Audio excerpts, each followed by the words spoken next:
The smart lock keypad on my front door had been changed. I noticed it the second I wheeled my carry-on up the hallway from the elevator.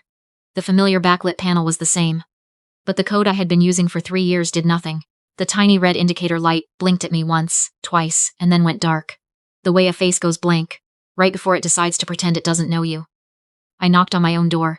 I had not knocked on my own door since I was 22, and locked myself out during a January snowstorm. My mother answered. She did not open it fully.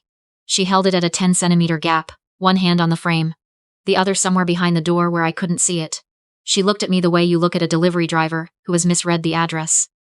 "You're back early," she said. "The conference ended yesterday," I said. "Mom, open the door." "I thought you had meetings through Friday." The Thursday sessions were cancelled. I booked an earlier flight. I put my palm flat against the door. "Open it." She let out a slow breath through her nose.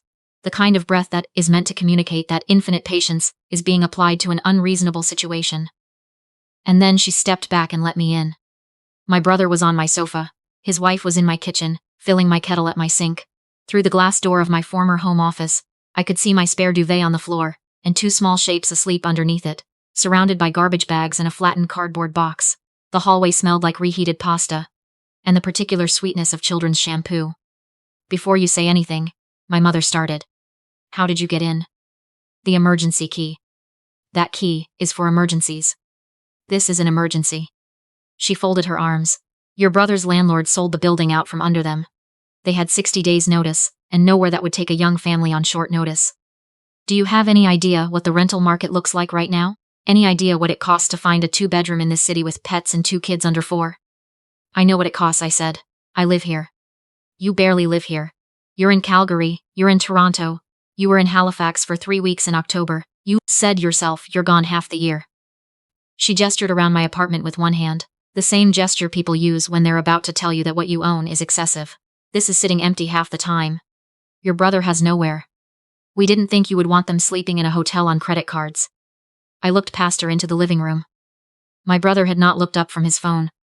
His wife had come to the kitchen doorway, holding a mug she had taken from my cabinet, watching me with an expression that occupied the exact midpoint between guilty and entitled. "You changed my lock code," I said. "Just while you were away," my mother said. "For security, he couldn't have the twins here without being able to lock up properly. You would have done the same thing." I would not have done the same thing, but I understood the structure of what had happened. They had moved furniture. They had enrolled the twins at the elementary school 4 blocks away. I found this out later, but I suspected it then. They had changed the access code and redistributed the spare key, and ordered a grocery delivery and established, in 11 days, a set of facts on the ground that would make removing them feel like an act of cruelty, rather than a correction of a crime. It was not spontaneous, it was tactical. "I need some air," I said. My mother's shoulders dropped. She thought she had won. I walked back down the hallway, rode the elevator to the parkade, got into my car, and sat there with both hands on the steering wheel. I had bought this condo 3 years ago. I had saved for the down payment for 6 years while living in a basement suite in New Westminster, with second-hand furniture and a bike I rode in February, because the transit pass was $11 a month. I wanted to put toward the mortgage fund instead. I had comparison shopped 6 lenders and negotiated my rate down half a point, using a spreadsheet I had built myself. I had gotten the open plan permit approved and hired the contractor, and managed the renovation on evenings and weekends without taking time off work. I had hung every picture with a level. I had thought my family was proud of that. My mother used to describe me to her friends as the capable one, the settled one, the one who had it together. What I understood, sitting in that underground parkade with the fluorescent lights humming overhead, was that having it together had never read to them as an achievement. It had read as inventory. I was not a daughter who had built something. I was a warehouse that hadn't been raided yet. My stability was not a virtue to them, it was a backup plan. I considered calling the police. I had already looked it up on my phone in the elevator. In BC, a responding officer would look at the situation. Family members, a key that had been legitimately given to a family member, no signs of forced entry, and classify it as a civil dispute. They would knock, advise everyone to remain calm, and leave. I would have the same problem, and a more hostile set of roommates. I needed something with teeth. Something clean and legal and completely airtight. I thought for 21 minutes. Then I got back in the elevator. My mother was still in the living room when I returned. My brother had migrated to the kitchen. I set my carry-on beside the door and sat at the dining table. "You're right. I said. I'm not going to put the twins through more disruption. My mother's whole body exhaled. I knew you'd see reason. But I can't have 4 people living here with no formal arrangement, I said. My condo insurance doesn't cover undisclosed occupants. If something happens to one of the kids, and the insurer finds out I had people living here off the books, I lose coverage. I could be personally liable for damages I cannot afford. My sister-in-law stepped fully into the living room. My brother set his tea down. It's just family, my mother said. Insurers don't care about family, I said. But I have a solution. I opened my laptop. My building has a designation for unit caretakers. Someone who occupies a unit in exchange for light maintenance and property management. It puts them on the condo corporation's registry, which satisfies the insurance requirement. Like a building super? My brother asked. Essentially. Except because it's my personal unit, I can structure it through my company's household management category. Which means, I paused, letting the next part settle into the room properly. I can add you to my group benefits plan. My sister-in-law looked up. Benefits. Extended medical, dental, vision. 2 adults and 2 dependents. No deductibles on the core coverage. My business carries it anyway. Adding dependents doesn't change my rate significantly. The room went very quiet in the way rooms do, when people are doing financial math in their heads, as fast as they can. They had been piecing coverage together for years from part-time shifts and freelance contracts that came with nothing. The twins had a dental appointment they had been deferring since August because they were between coverage windows. I knew this because my mother had mentioned it in October, in the same conversation, where she mentioned, casually, that my brother's lease situation was a bit uncertain. She had been laying the groundwork for months. All you'd need to do, is sign a standard caretaker agreement. It formalizes the arrangement for the insurance and the strata registry. I can have the benefits activated within the week. My brother looked at his wife. My sister-in-law looked at my mother. My mother looked at me with an expression of pure, unguarded relief that would have moved me in a different lifetime. I pulled up the document I had been drafting in the elevator, and the parkade, and the hallway on the way back in. It looked like what it was. A standard household employment contract, 3 pages, formatted correctly, organized logically. The difference was in what I had buried in the body. Clause 3. Occupancy of the residential unit is provided strictly as a condition of the caretaker arrangement, and constitutes a revocable license, not a tenancy, as defined under the BC Residential Tenancy Act, Section 4A. B. No rights under the Act apply to this arrangement. Clause 7. Termination of the caretaker arrangement, by either party results in the immediate revocation of the occupancy license. No notice period is required, as this agreement falls outside the Act's application. Clause 11. The unit caretaker consents to monitoring of common areas within the unit by the unit owner's existing security system for property protection and insurance compliance purposes. Clause 14. The unit caretaker authorizes the unit owner to conduct a background check, credit check, and public records search, as required for strata bonding and insurance purposes. I placed clauses 3 and 7 in the middle of the second page, between the extended benefit summary and the strata building rules schedule. I placed the monitoring clause directly after the paragraph about the building's package locker access, where it would read as a routine administrative notation, rather than anything worth slowing down for. I printed the document on my wireless printer and carried the warm pages back to the kitchen island. Standard form, I said, sliding it across the granite, sign at the bottom of each page. My sister-in-law picked it up and moved her eyes across it quickly, in the way people read things they have already decided to sign. She paused at the background check clause. Is this normal? She asked. The strata requires it for anyone on the caretaker registry, I said. They just verify identity for bonding purposes. It's the same process as a new tenant application. She nodded. The word strata had the right administrative weight.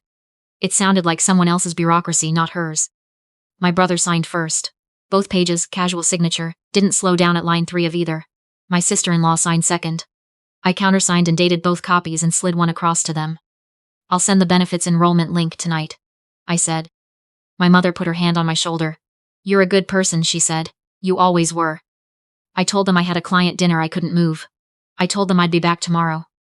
I picked up my overnight bag from my bedroom, and walked out of my own apartment feeling calmer than I had felt all day. I had booked an Airbnb on my phone in the elevator. 1 bedroom, 12 minutes east. I sat down at the desk with my laptop and opened the security app at 7:48 p.m. I have 4 cameras, kitchen, living room, front hallway, and balcony facing. They have been recording continuously for 2 years. They record in 1080p with audio, which my brother would have known if he had read Clause 11. Within an hour of me leaving, My sister-in-law was smoking on the balcony. This violated my strata's bylaws, my building's condo rules, and specifically Clause 5 of the agreement she had signed 40 minutes earlier, which reproduced those bylaws verbatim. She stubbed the cigarette out in a small ceramic dish I recognized from my kitchen. My brother had his shoes on my coffee table. His hockey bag was open in the middle of my living room floor. I took screenshots every 15 minutes and saved them to a time-stamped folder. At 9:52 p.m., my brother stood in the kitchen on his phone. "No, she completely caved," he said. "I figured she would. She never could handle conflict. We're not going anywhere." He laughed once, short and dry, and apparently the dental is fantastic. I turned off the audio and sat in the quiet of the East Vancouver Airbnb. The background check results came back the following morning. 2 eviction orders on record, both from Ontario before they moved west. A consumer proposal filed and then withdrawn, which means he had formally declared to his creditors that he could not pay, and then somehow reversed it. An active CRA collections file for $28,000 in unreported self-employment income, plus interest, total now $32,000 and climbing. And a business registration through BC Registry Services, a sole proprietorship registered 7 months ago. At my address. My condo, my postal code, my door number. My brother had registered his business at my home, without telling me, without asking me, and without any apparent intention of ever mentioning it, which meant the CRA's file on his unpaid income. $32,000 was linked to my front door. Any collections officer looking for him would be directed to my address. Any enforcement correspondence would arrive at my building's mailbox under my name. He had not just moved in. He was using my home as a legal hiding place. I sat back and looked at the ceiling for a moment. Then I opened a new tab. I sent the termination notice at 11:14 a.m. on a Thursday. 1 page, professional. The caretaker arrangement was terminated immediately under Clause 7. The occupancy license was simultaneously revoked. They had 2 hours to vacate. My brother called 9 seconds after delivery.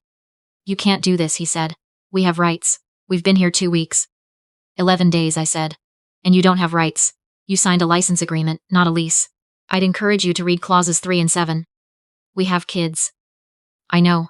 That's why I gave you 2 hours instead of 30 minutes. He said something about family. I told him I had the audio from Wednesday night. He went quiet. I opened the Smart Home app. The router in my condo runs through a smart plug I control remotely. I cut it at 11:22 a.m. On the camera feed, I watched my sister-in-law look at her phone, then at the router, then unplug and replug it twice. The light stayed off. I moved the thermostat to 10 degrees Celsius. I locked the smart fridge. This is a feature I had never used before, because I live alone and have never had reason to lock my refrigerator from the outside. I had thought it was a gimmick when I bought the unit. I have since revised that opinion. I opened the announcement function on my living room speaker. I had recorded this the night before, sitting at the Airbnb desk with a mug of tea. My own voice, unhurried. "This unit is under active security monitoring. The occupancy license for this property has been revoked as of 11:14 a.m. today. You are required to vacate the premises within 2 hours. This announcement will repeat every 20 minutes. On the camera feed, I watched my brother stand up very quickly. Then I called the CRA business inquiry line.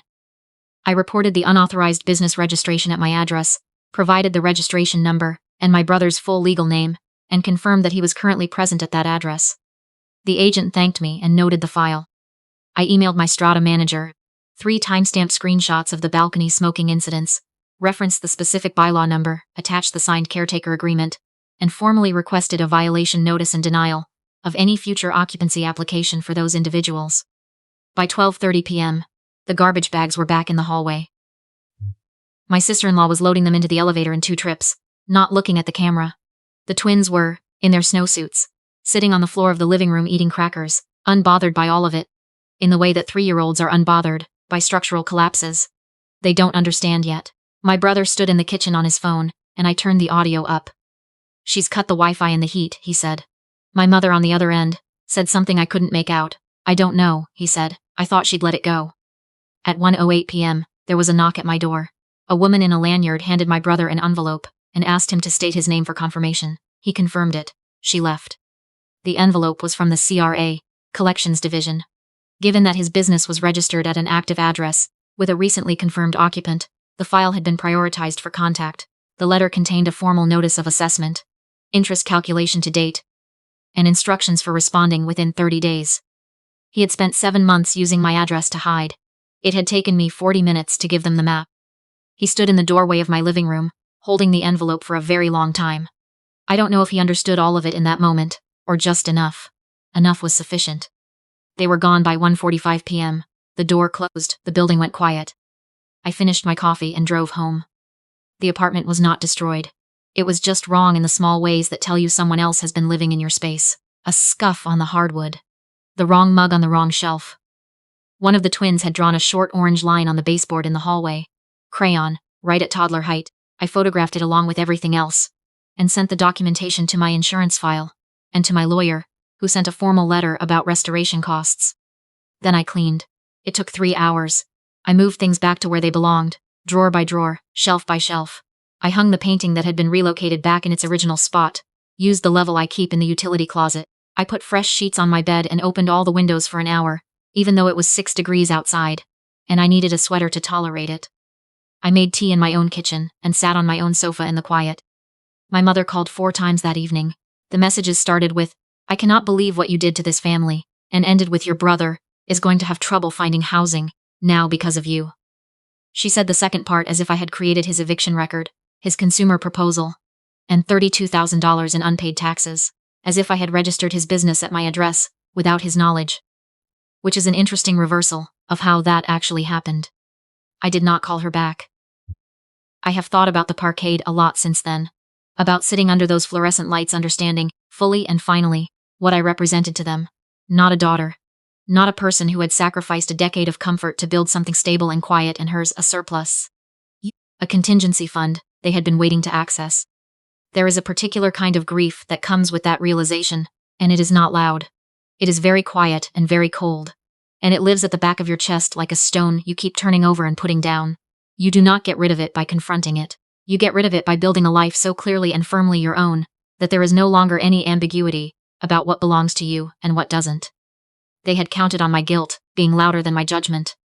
They needed me to stay in the fog of obligation long enough for the facts on the ground to become permanent. The moment I stopped performing helplessness, the entire structure failed because it had only ever been built on the assumption that I would not think clearly. I thought clearly. Everything else, the collections notice, the blacklisting, the $32,000 with compounding interest, belonged to the person who had earned it. My home is mine. The silence in it is mine. That is not cruelty. That is just what it looks like when you stop subsidizing someone else's choices with your own life.